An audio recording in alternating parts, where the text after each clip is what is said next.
तो रफ़ी साहब अक्सर बताते थे कि नौशाद भाई आपको याद है वो गाना की रिकॉर्डिंग के बाद हम लोग ने जूते उतारे तो पैर में छाले पड़ गए थे, खून आ रहा था।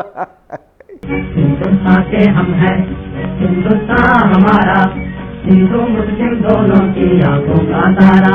नौशाद साहब एक इंटरव्यू में बताते हैं कि 1944 में एक शर्मीला पतला दुबला नौजवान लड़का यानी रफ़ी मेरे पास आए और मुझसे कहा था कि मेरी ख्वाहिश है कि मुझे के.एल. सहगल साहब के साथ गाने का मौका दे दीजिए।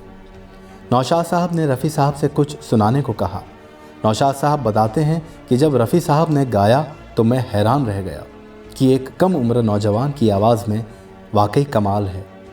लेकिन नौशाद साहब ने उनसे कहा कि फ़िलहाल मेरे पास तुम्हारे लिए कोई काम नहीं है, अगर तुम चाहो तो एक गाना है हिंदुस्तान के हैं हम, हिंदुस्तान हमारा, उसमें कई सिंगल्स हैं, तुम कोरस गा सकते हो। फिल्म थी पहले आप।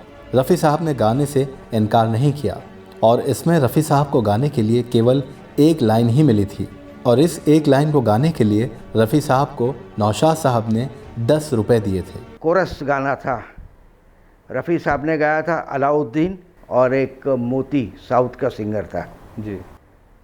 आर्मी के मार्चिंग का गाना था। हिंदुस्तान के हम हैं, हिंदुस्तान हमारा, हिंदू मुस्लिम दोनों की आँखों का तारा। तो उन तीनों को बूट्स पहनाए थे क्योंकि एक ही माइक्रोफोन पे सब होता था, म्यूजिशियन भी सिंगर भी, तो उनको मार्चिंग इफेक्ट चाहिए था। तो तीनों को बूट्स चोर बाज़ार से मंगाए, आर्मी के बूट्स, वो पहना, वो बोले कि आप पैर चलाते जाओ, मार्च करते जाओ और गाते जाओ जी। तो खैर वो लोग जब रिकॉर्ड हुआ गाना तो रफ़ी साहब अक्सर बताते थे कि नौशाद भाई आपको याद है वो गाना की रिकॉर्डिंग के बाद हम लोग ने जूते उतारे तो पैर में छाले पड़ गए थे, खून आ रहा था।